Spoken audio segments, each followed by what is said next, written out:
Our brand new chord generator plugin is now released. So in this video, we're going to go through all of the main features and I'll show you just how easy and time saving it is.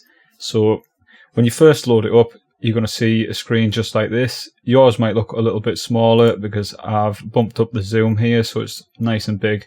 It's vector graphics, so it looks nice and clean any size you have it. Yeah, so you can make it nice and small if you want it out of the way. But I'm going to put it on 140 for now so you can see exactly what we're doing. Okay, so the main buttons that you're going to need are this big one at the top, generate chord progression, and down here, export MIDI. This is the big main button that's going to generate you a brand new chord progression every time. So if we just click it a few times, we'll see we get a totally different progression every time. So we can preview these progressions by left clicking on any of the chords.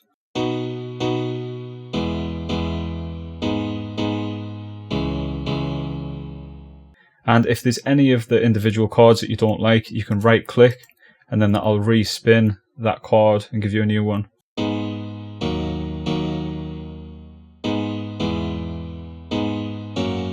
So let's have a listen again with the new chord.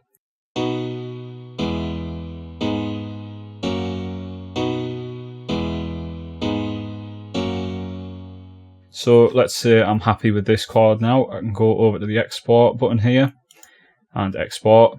So it's going to auto name it with the key scale and the chords so you can see exactly what it is. So it's a B major and then we've got the chords here. So I'll click save on that and then if I just refresh my browser up here, we can see it's gone into here.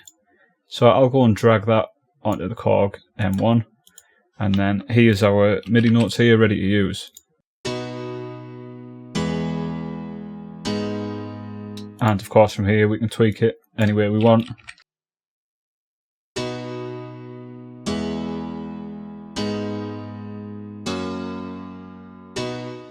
Okay, so back over to ChordGen.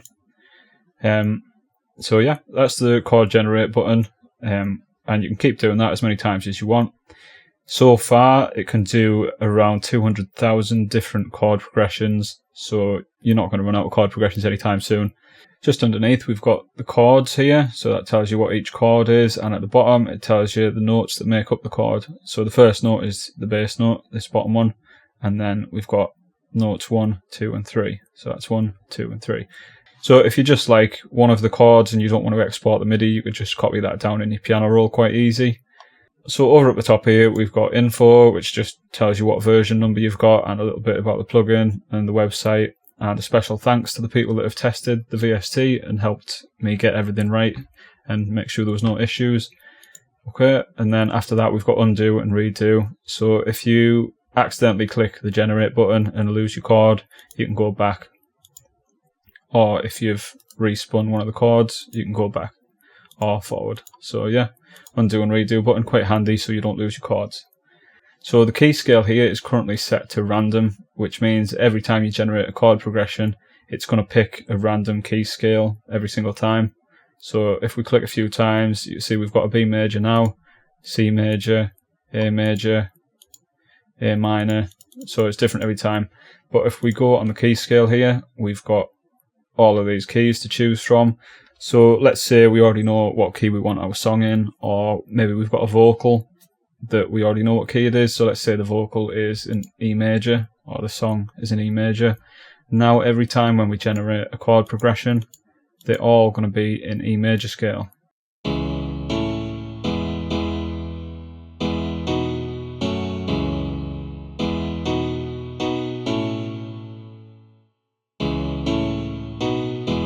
Yeah, so these are all in E major and it works exactly the same for any other key. Yeah, so if you don't know what scale you want, then just leave it on random and then you're just going to get like a lucky dip every time. But if you know what scale you want, you can set it here.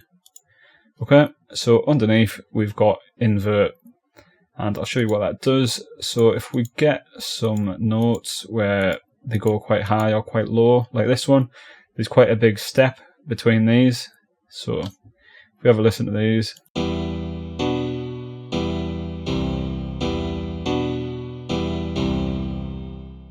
So that step up is a bit extreme, so we can kind of tame that with the invert button. So if I set this to down and then I put this little eye icon on, what this is going to do is anything inside this range will get dropped down an octave. So let's say we just want to move this top note, then I can set the range so that it only has the top note in it, and then if I turn invert on, it's going to drop that note down.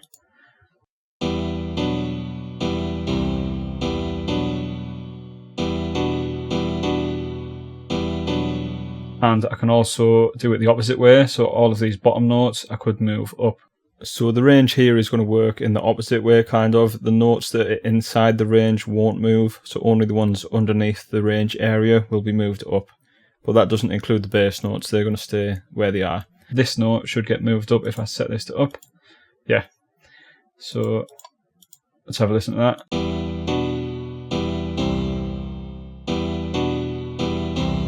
And we can bring the range up another note so it gets those bottom three notes.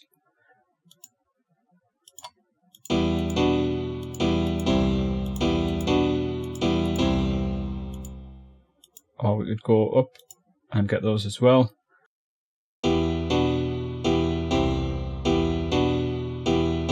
So that's quite different to this.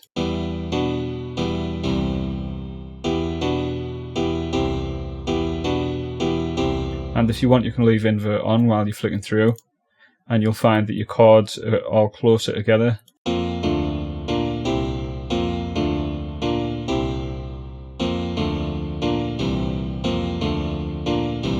So you can hear that that last chord gets really low down, but if we have the invert on, then it's high up.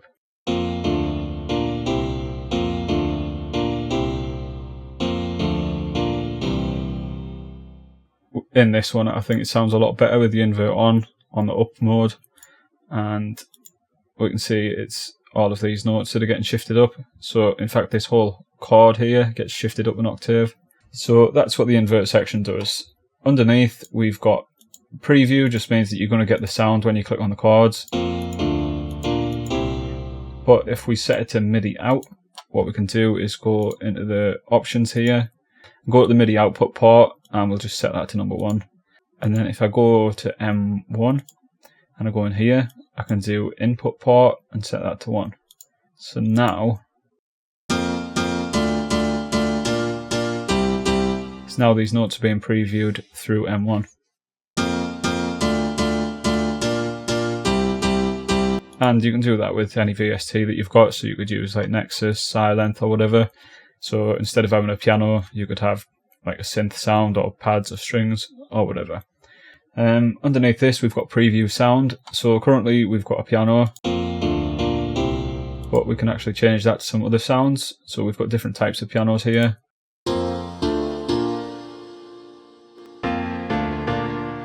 And we've also got a choir.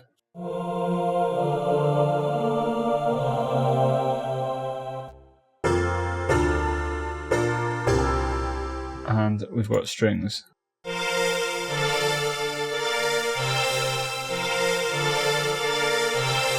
So yeah, there's a few options in there for you to play with, but as I said before, you can route it through any other VST you've got, so you're not limited to the preview sounds. But really, with this VST, we're not using it like a synthesizer. We're mainly using it just to make the chords, and then you would then go and put it on whatever plugin you want after that. So when we first exported the MIDI, we had it on normal mode, which means you're getting exactly what you see here. Basically, you're getting the full chords as they are. But underneath, we've got some options. So if I go and choose offbeat, then what we're going to get is the chords chopped so that they're just on the offbeat. So if I do export, and if you notice on this one, it says inv on it, and that's because this is inverted. So it'll tell you if the notes have been inverted too. So yeah, I drag this on, and then we can see this one is all on the offbeat.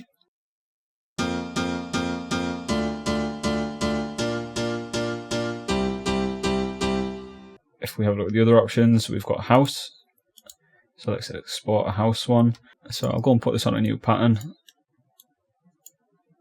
So this one's house, and it looks like this.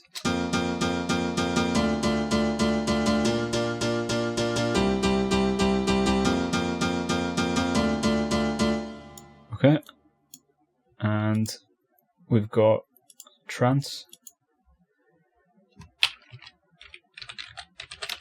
So this one is good for like gated pads and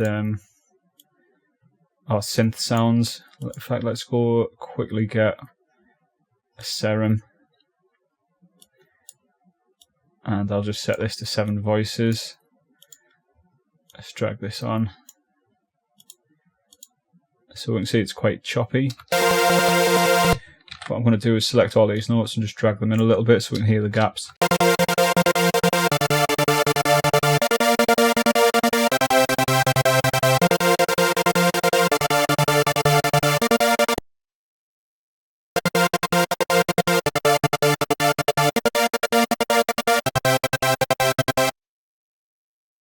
Yeah, so that's the trance mode, and finally we have happy hardcore, and this is probably my favourite one out of the lot, just because these happy hardcore riffs take quite a bit of work to write, and this just does them instantly, so it's a huge time saver. Okay, and for the happy hardcore we're going to have to use M1.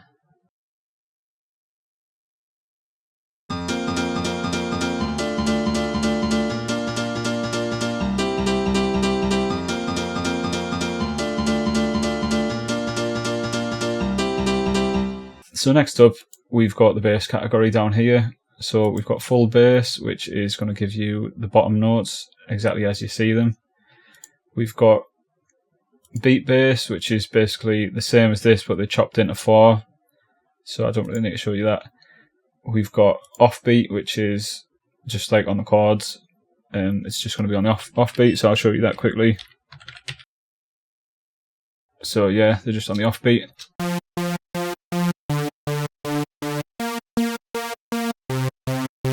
So that's quite a time saver if you're doing stuff like trance or hardcore or like hard dance or something that's got an offbeat bass. It saves you the time cutting and chopping it. So next we've got house and trance bass, which are exactly the same as what we had on the chords, but it's only going to give you the bottom notes. So for example, it's just going to give you these ones if you do house, and if you do trance, it's just going to give you these ones. And there's just one more thing that I haven't showed you yet, and that's this mix setting here. So let's go get another chord. I want one with 4 different chords, and I'm just going to turn invert off for now. Okay, so that one.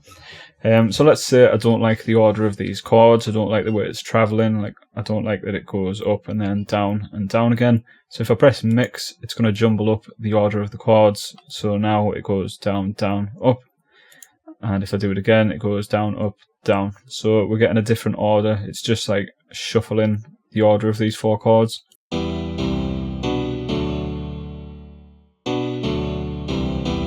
So I might prefer that one maybe. Let's do it again with a different chord.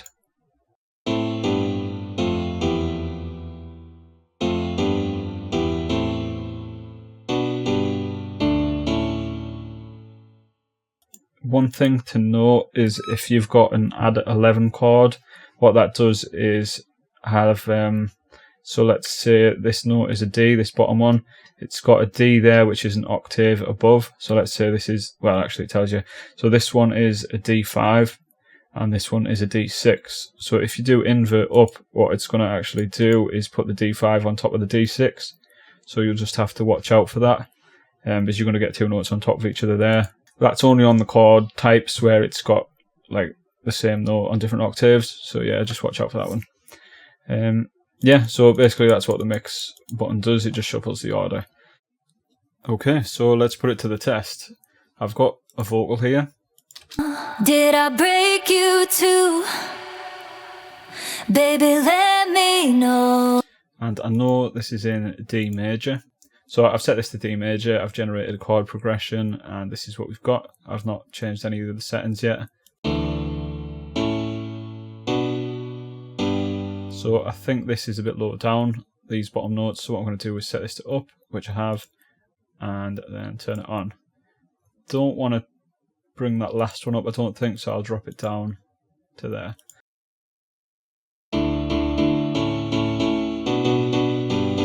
And then I'm going to export this. Just going to drag this onto the M1. And then that was on house mode, by the way. Down here, I set it to house.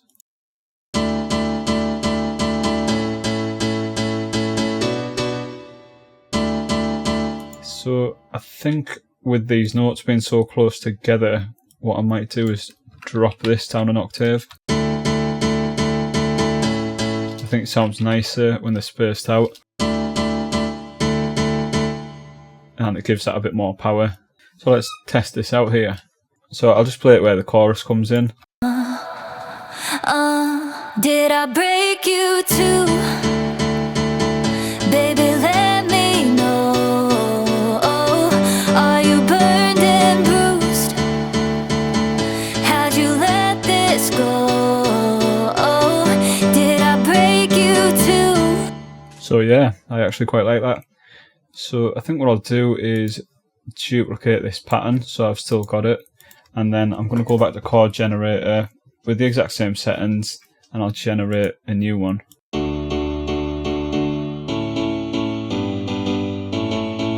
I'll export it and I'll just call this 2 just so I know which one it is.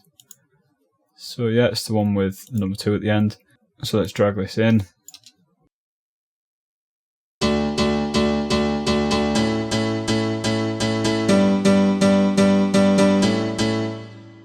And it's already loaded in because it's pattern 1. So yeah, let's have a listen.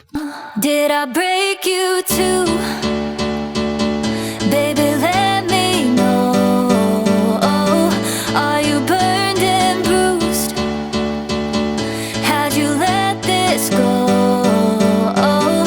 Did I Yeah, so I think that works too actually. Let's give it another spin. So I'll just call this 3, duplicate this as well, so we've got a copy of that if we want, and I'll get number 3 and drag it in.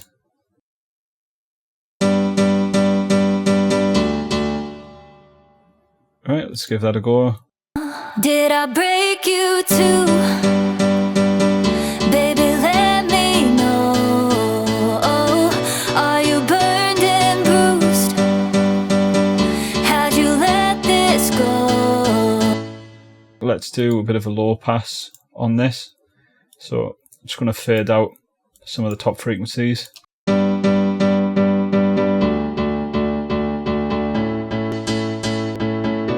Just to give the vocal a bit of room to breathe. Did I break you too? Baby, let me know. Are you burned and bruised? How'd you let this go?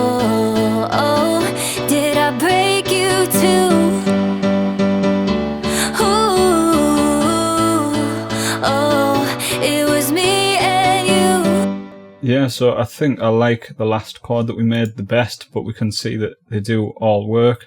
So coming up with these 3 different chords and deciding which ones I like would have took a long time writing them manually, or it definitely would for me anyway, because to be honest, I'm not that good with music theory, and I would imagine a lot of you as well are not so good with music theory unless you've studied that. I can't play a piano to save my life, so this is really handy. I do understand chords, like I know if you're writing a chord, you can take the bottom notes, move it up an octave, and then move it up 7 notes, and then you just need the one in the middle. So that's quite easy. Yeah, so if you do scale highlighting and then I set this to D major, then we should see that all of our notes are on the lighter backgrounds. Yeah, so I know writing chords, like if I, for example, I could move this one up to one of the other lighter background notes like this, or here. So I know that, but it would take quite a lot of trial and error still to write all of these out and the 3 different versions, yeah. So being able to quickly generate a chord progression, like instantly, load it in and then tweak it from there is massively time saving for me, definitely, and I would imagine for you too. and then I can just tweak them and move them about from here, and I've cut out all that hard work of coming up with the chord progression, figuring out all the notes, even cutting out the work of chopping it up if I want it to be a pattern like this. So that would save me a lot of time. Yeah, so there we go. If you think you'd benefit from this, then go check it out on our website. It's nice and cheap. It's well worth it for all those hours that it's going to save you, and that instant inspiration that you can get from getting a chord progression that just works. And for me, when I'm writing music, like, the chord progression is the key, because once I've got that, I can write everything else from that. My melody, bass, any extra synths and riffs and whatever, all comes from the chords for me. Like, I find that's the best place to start your track, because it's like the body, really. It's like the vibe and everything. You know, so like if I wanted to make a melody next, I could easily use some of these notes to come up with a melody. Like something like this, for example. This might not sound very good, but you'll get what I mean.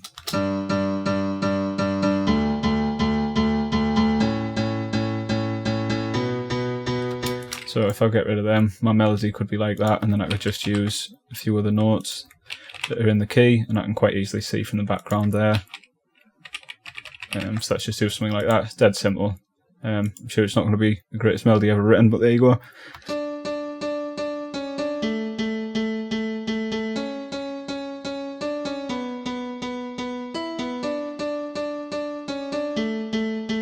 Yeah, so the chords would help me get something like that. Obviously that would take a lot more tweaking, but I think you get the picture.